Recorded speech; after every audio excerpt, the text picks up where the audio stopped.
What is going on, YouTube? Welcome back to the channel. LexxExpress checking in with my thoughts on WWE's Elimination Chamber 2022. So, oh man, I know there's a lot to talk about, but I've already gone over everything on stream. I will have some of my reactions from the show on the channel as well. I just gotta cut it out from the live stream because we did a watch party for it. And if you guys don't want to miss out on future watch parties for pay-per-views and shows, make sure you hit that subscribe button and tune in. All right. So the Elimination Chamber started with Roman Reigns and Goldberg, which surprised me in a way, but at the same time it didn't, because Roman said he would either go first or last at any show he works on, and he's pretty much done that. So they started with the Goldberg and Roman Reigns match, and you know what, man? To me, in my opinion, I don't think that the match was disappointing. I think what was disappointing about the match was the finish. It was anticlimactic. I think that the match itself, they did the sizzle in the beginning where they do the stare down. The crowd is all into it. Everybody was eating it up, including myself at home.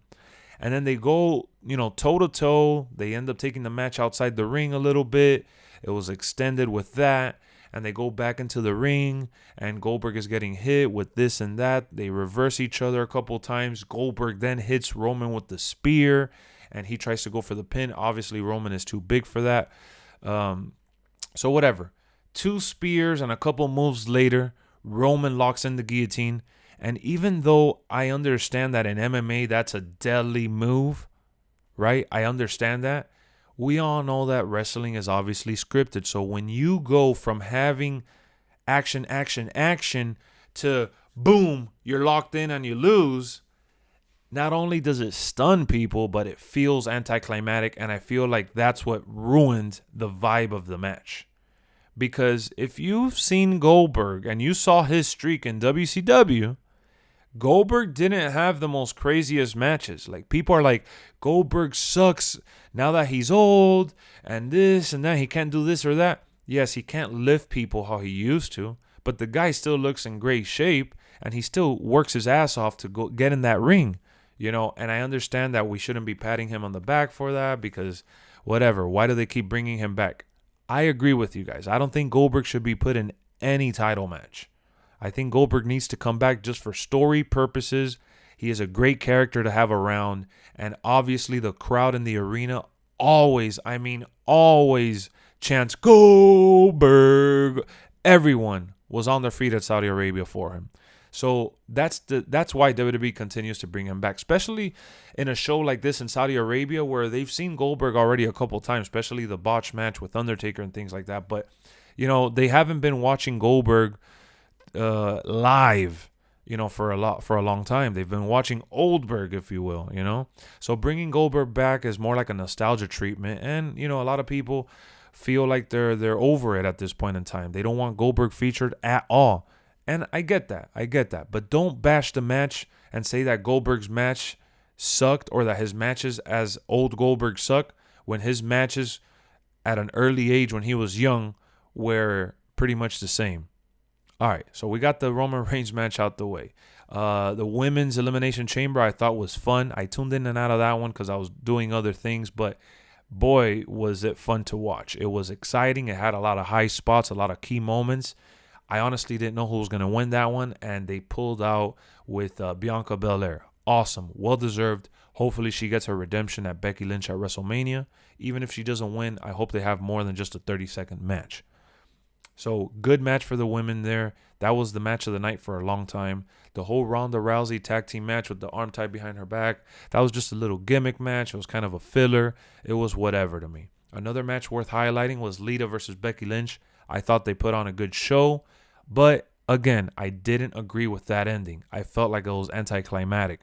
How do you go from Lita doing all these action moves and all this, and the crowd is going crazy, to all of a sudden Becky hitting one finisher and it's a wrap? Lita's a legend. She deserved to have gotten at least one kick out of her finisher. Just my opinion, though. So thought that match was overall good, but the finish, like the Roman Reigns and Goldberg match, was a little lackluster. And then the Usos should have been on the card. We got to have the bloodline. I don't know what happened there. The Viking Raiders were coming out and they got raided, right? They got whooped and abolished and they canceled the match pretty much. That's literally all that happened. And then whatever, I don't know. Oh, Rey Mysterio versus The Miz was in the pre-show. That was basically just to set up a promo for The Miz to announce that he's gonna look for a worldwide star to be his tag team to fight Dominic and Rey Mysterio, which seems like they're gonna be feuding going into WrestleMania, which I'm looking forward to it. Rey Mysterio, The Miz, I think it's entertaining. But they had a pre-show match ultimately, and it felt like a Monday Night Raw or a Friday Night SmackDown match. It wasn't nothing spectacular, so I get why they didn't have it on the match card.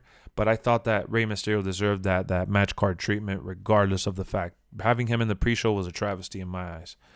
But now we ease into the Elimination Chamber for the men, right?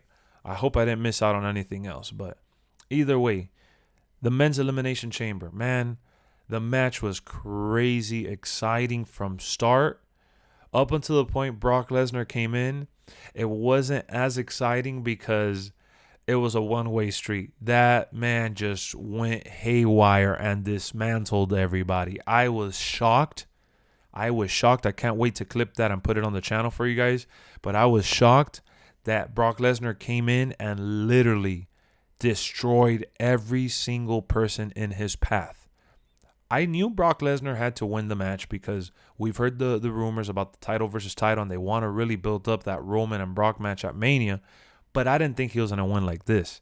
The person that came out losing in that match was 100% Bobby Lashley.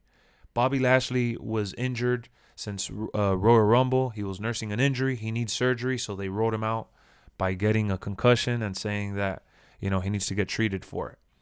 I feel so bad for Bobby. I feel like he was done dirty. It sucks that he wasn't able to, defend himself. I get it. If he was injured, totally fine. But he's the biggest loser from this match for sure. I feel like he's kind of going to get forgotten now until he comes back. Hopefully they do it right and they do him justice and he gets one more run at least, minimum. But I feel like AJ Styles had some nice moments. Austin Theory, Riddle, Seth Rollins. Everyone involved had their moment except for Bobby. So that's why I feel super bad for it. Bobby who? Now, in terms of Brock Lesnar, man, if you're trying to write up a monster, if you're trying to write up a beast and you're trying to juice this guy up and make him look like a true phenom, this was the route. Brock Lesnar, man, at his age was climbing the chamber like it was nothing. He botched one of the steps and he recovered right away. He gave Austin Theory the F5. If there's one thing that the world saw with Austin Theory was that he can take a hit, man. The dude can take a hit. He knows how to job. He knows how to go out there and take some bumps, man. He is really, really good, at taking some hits. He was pretty much a punching bag throughout the match, and I felt like he had his little moment to shine too, and I'm glad that they're giving him somewhat of a spotlight to kind of ease him into he's Vince's boy. This is the future of the company. One match that I almost forgot to mention before I get back to talking about Brock Lesnar winning was the Drew McIntyre and Madcap Moss match. Oh my God. Madcap was dropped on his head. Drew did one of those slingshot moves. And Madcap, I don't know what he was thinking, but it was just awkward. It was an awkward move all the way. He should have just landed flat. Unfortunately, he didn't tuck his head in right, and he landed right on it, and that was really dangerous. He's a good worker, man, and he's another one that showed that he could take his fair share of bumps, and it's just his character and his setup is just horrible, man. I don't like him at all, not even as a bad guy. I just find him as just a wasted filler for Drew McIntyre. I think Drew should be doing bigger and better things. That match was so forgetful, even though it was a false count anywhere, that the most memorable thing was afterwards when we found out that Madcap fell on his head. That was the most memorable thing to mention. I legit forgot about that match. It's a shame. It's a shame because I think Drew McIntyre is definitely a main eventer, and I think he's a star, and they need to find a way to put him in that position again. So this pay-per-view didn't even feature Edge, Kevin Owens. The Usos didn't even have a match. It didn't have Chad Gable and Otis. It didn't even have RK Bro. Well, it had Riddle, but it didn't have Randy Orton in it. And the pay-per-view was still entertaining. That's what I take away from this pay-per-view, that it was definitely entertaining. Now, do we agree with all the decisions they made? Of course not. That's not what I'm saying. That's not. There was a lot of miscommunication with the stream, and there was some people. Not a lot of people agreed with me, but there was also plenty of trolls that came in and were just willing to say that the pay-per-view was complete ass and that it was garbage and it was a waste of time. I don't think it was a waste of time. I think that when Brock Lesnar retires and we look back at his career, we're going to be like, man, this guy was on a tear. This guy was on a run. He doesn't need to win the Rumble. He doesn't need to win the Chamber. But that's Vince's boy for real, man. He keeps going with him because he's reliable. He puts asses in seats, and he is in the main event for a reason. People online are like, this is not the champion I wanted. This is not the guy I wanted. But he gets that reaction. He is a mega star, whichever way you slice it, man. It's the day after, and I still see the comments, and I'm still here talking about the Chamber. Because of Brock Lesnar. Ultimately, Brock Lesnar elevated the show as he always does. Hate it or love it, the community is going wild. Talking about the Brock Lesnar-Roman Reigns match for the millionth time. And they're talking about Brock Lesnar demolishing everybody and Vince McMahon being horrible. WWE is trying to get a reaction out of you, and they succeeded. Not only did they get a big bag of cash for doing the show in Saudi Arabia, but they boiled your blood and they got the crowd reaction that they were looking for. The fans in Saudi Arabia loved the show. We have some viewers that actually attended the show and they enjoyed it. They loved it.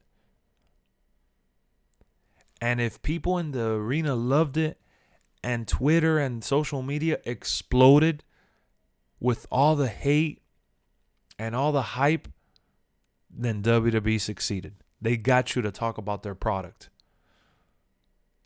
That's what they're going for here, whether you agree with the booking or not.